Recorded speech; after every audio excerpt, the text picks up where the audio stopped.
ദൈവനിശ്ചയപ്രകാരം കുടുംബത്തിൻ്റെ ശിരസ്സായി ഒരു പിതാവ് നിയോഗിക്കപ്പെട്ടിരിക്കുന്നത് ആധിപത്യം സ്ഥാപിക്കാനല്ല, മറിച്ച് സ്വർഗീയ പിതാവിൻ്റെ സംരക്ഷണവും ഉത്തരവാദിത്വവും ഭൂമിയിൽ പ്രതിഫലിപ്പിക്കാനാണ്.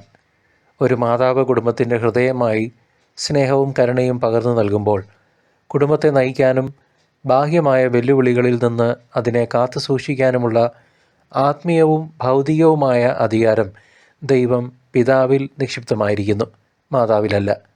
ഈ അധികാരക്രമം കുടുംബത്തിൽ സുരക്ഷിതത്വവും ക്രമവും ഉറപ്പാക്കുന്നു. ക്രിസ്തുവിൻ്റെ സാന്നിധ്യമുള്ള കുടുംബത്തിൽ പിതാവ് ക്രിസ്തുവിൻ്റെ പ്രതിപുരുഷനായി നിന്നുകൊണ്ട് തൻ്റെ കുടുംബാംഗങ്ങളുടെ ആത്മീയ വളർച്ചയ്ക്കും സംരക്ഷണത്തിനു വേണ്ടി സ്വയം സമർപ്പിക്കാൻ കടപ്പെട്ടവനാണ്. വിശുദ്ധ യൗസേപ്പിതാവിൻ്റെ ജീവിതം ഈ പിതൃത്വത്തിൻ്റെ ഉത്തമ ഉദാഹരണമാണ്.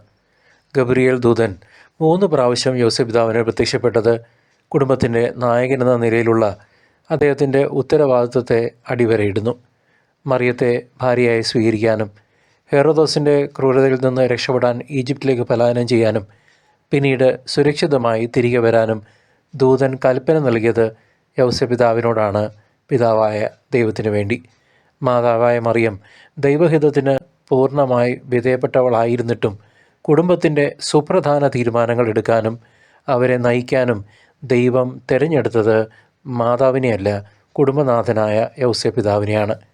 ദൈവത്തിൻ്റെ അരുളപ്പാടുകൾ കേൾക്കാനും അത് നടപ്പിലാക്കാനും ഒരു പിതാവിനുള്ള പ്രത്യേക ഉത്തരവാദിത്തമാണ് ഈ ദൂതദർശനങ്ങൾ വ്യക്തമാക്കുന്നത്.